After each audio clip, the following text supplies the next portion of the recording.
मुझे बता तो जाएगा कि कितने लोग घर आने वाले। तू 500 लोगों को निमंत्रण दिया है, झूठो झूठो कहाँ मिले ऐसा करके। भैया साची बात तो ये है, नंद बाबा के पास इतना धन है, इतनी संपत्ति है, अगर इतनी धन संपत्ति दान नहीं करेंगे भैया तो तेरे लाला की बुद्धि विकृत हो जाएगी।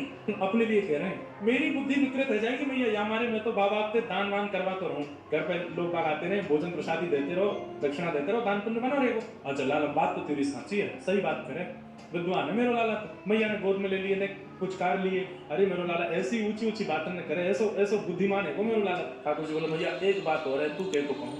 बोले कह दे। मारेगी तो ना मैं, ऐसी क्या बात है ना, पहले मैं गोद से उतरन दे, ताकि तू मारे तो मैं भास्त हो जाऊं, तब बताऊंगा। मैया ने गोदी से उतार दी। बोला पता। बोले मैया दे। ठाकुर जी तैयारी में खड़े नहीं, मैं दौड़ जाऊंगा कहते, मैं यहाँ मारे 500 लोगों को घर भेजता हूँ। मैया बैठी बैठी तू मोटी है गई है, कछु करे धरे ना, तेरे सेवक जन सबरे रसोई में लगे हुए। तो यहाँ मारे मैं तो मैंने देखी संतन को तू अपने हाथों से बनाए के पवावे, यहाँ मारे मैं इतने संतन ने भेजता हूँ ताकि मेरी मैया ने वर्जिश करती रहेगी, लगी रहेगी यहाँ, तो जब तक मेरा ब्याह होगा तब तक ठीक ठाक बनी रहेगी। मैया बोली तो बच्चे भागे डंडा लेकर ठाकुर जी भागे आगे। ऐसो ऐ कि सबके चित्त को हरण करने। लाली तू कौन है? मैया पूछ किशोरी जी से रही है, उत्तर ठाकुर जी दे रहे। भैया कह रही लाली तू कौन? मैया जी ब्रह्मानु जी की लाली है। कौन से गांव में रहे? ठाकुर जी मैया जी परेशानी में रह गए। तू कितने वर्ष की है? मैया मुझे 1 साल ही बड़ी है। तू चुप रह जाएगा नहीं देर, तू क्यों बोल रहा हूँ? मैं बात पूछ रही हूँ। ठाकुर जी अपने आप पे उत्तर दे रहे हैं। अगला पार्ट देखने के लिए यहाँ क्लिक करो और सब्सक्राइब करो। ठाकुर जी को याद करा दी। बोले लाला तेरी नाक कहाँ है? सो ठाकुर जी नाक पकड़े अपनी, तेरी नाक। लाला तेरी आंख कहाँ है? तो ठाकुर जी ऐसे अपनी आंख करें। लाला तेरी जीभ कहाँ है? सो ठाकुर जी जीभ निकालें, तेरी जीभ। और सब गोपियां घेर के बैठी हैं, सब पूछ रही लाला तेरे पांव कहाँ है? सो ठाकुर जी अपने पांव पकड़े। तेरे हाथ कहाँ है? जेरे। एक चतुर गोपी पीछे खड़ी खड़ी बोली लाला तेरे कान कहाँ है? कान। सो ठाकुर जी बाकू यूं देखें। मैया तेरे लाला जी ना बताओ कान कहाँ है? अरे ना लाला तो कल सिखाया तो कान कहाँ? बता दे कान कहाँ है, जल्दी बता। ठाकुर जी मन में सोचने लगे मैं अपने कान पकड़ूंगा। सो जी मुझे बोले कि चल लाला क्षमा कियो, कान मत पकड़े। ठाकुर जी तो समझ गए बाकी मन की बात। तो ठाकुर जी मैं कल कान पकड़ू? अब बोलना तो जाने नहीं नेक्स्ट से लाला। तुरंत उठे, उठ करके वहां गोपी के पास गए और वही के कान पकड़ के बोले जय रहे काय को रूठ गए है?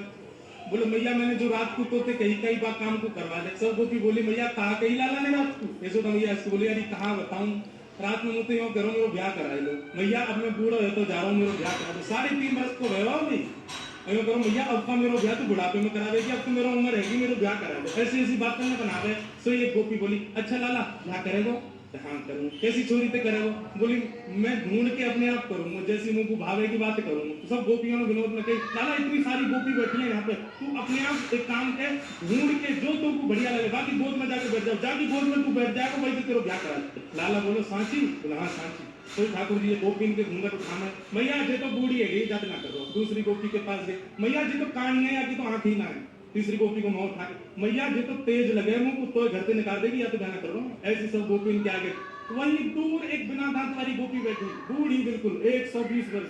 वो मंद मंद मुस्कुरा रही और मन में सोच रही बोले लाला तो सवरी युवा युवा गोपी के पास जाएगा, अब मैं कहा करूं, मैं तो इतनी व्रत रह गई, मैं तो वह पंक्ति में ना बैठ सकूं। और सोई ठाकुर जी की दृष्टि पड़ी, बोले मैया तेरी बहू मिल गई। और दौड़ के गए और बिना दांत वाली वह गोपी की गोद में बैठ गए। मैया मैं तो यही तो ब्याह करूं। मैया बोली लाला जाके तो एक दांत ना है, जाते कल ब्याह करेगा?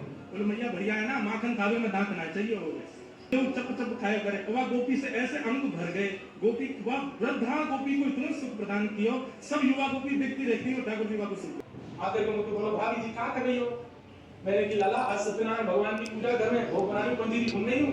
भाभी भोग मेरे लगा दे। तो सांची बताऊं असली जज तो मैं ही हूँ, तू मेरा भोग लगा दे। ये पंजीरी मेरे सामने धर दे, मैं बैठ के भोग लगा दूंगा, सबको बांट दियो। चल बाबे ऐसी आ जाए, सुबह नहा धो ना जय जय बने हमारी जान को। भैया कितनों बुरो मान गए हो, 5 दिन कुत्ता के पिल्ला ने उठा लाया। मैं तो रसोई घर में लगी और सत्यनारायण भगवान ने सिंहासन पर बैठा दिया दोनों को। और जाते जाते बोलूंगा देख लियो अपने नकली जजे को, देख ले एक बार।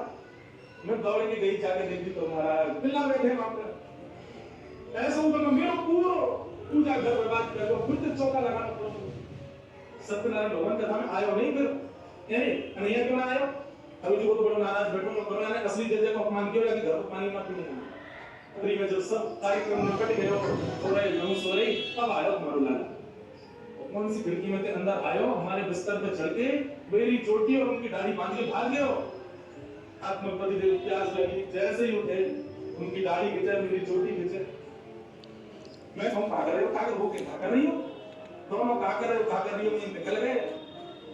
सबके बाल टूट गए मेरे पति के, जो उपहार दिए मेरे पति के जन्म में जबरदस्ती लगाए उन्होंने, ताकि लाला तो तोड़ रहा है, बोलने जाने ना है, मैया डांट देगी ना।